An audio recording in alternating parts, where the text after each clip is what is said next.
You gotta know a day. Today we're going to talk about the Hershey Chase experiment.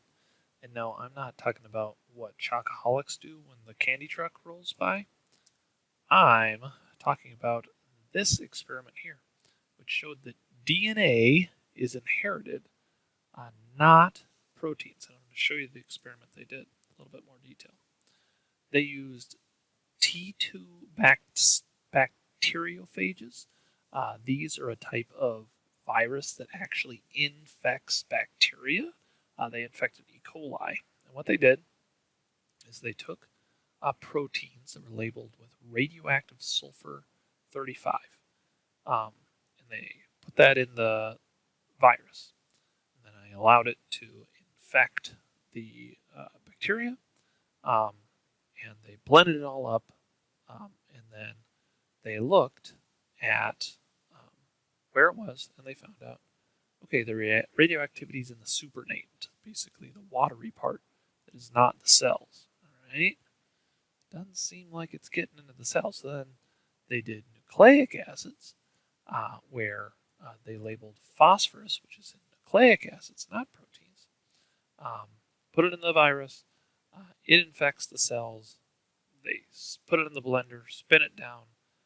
Now they look at it. It's not in that supernatant. It's not in the spaceman. It's in the pellet, in the part that contains the cells. It seems like this virus that had radioactive phosphorus, it now gave it to the bacteria. So it must be the part that was inherited.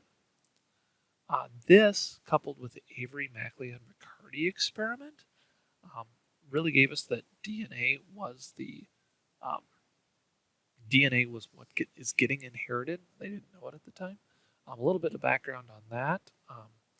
Transforming bacteria is when you take bacteria, you give it DNA.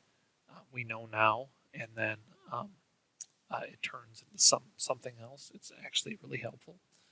In this experiment, someone had shown that bacteria could be transformed because it could go from a non-deadly bacteria to a deadly bacteria. What they did is they did that transformation of bacteria, but then they got rid of different molecules within that sample. So after transformation, then they got rid of polysaccharides, lipids, RNA, protein, and DNA, and the only one that ended up with killing the bacteria that was killing the mice, so allowing the mice to continue to live, getting rid of the transformed agent, was DNA, showing that DNA must be the thing that is transforming the bacteria and killing the mice. It also ended up with much happier mouse, at least the ones that had the DNA destroyed.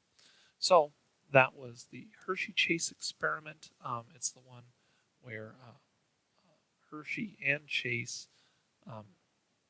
showed DNA is inherited by using radio-labeled phosphorus and radio-labeled sulfur.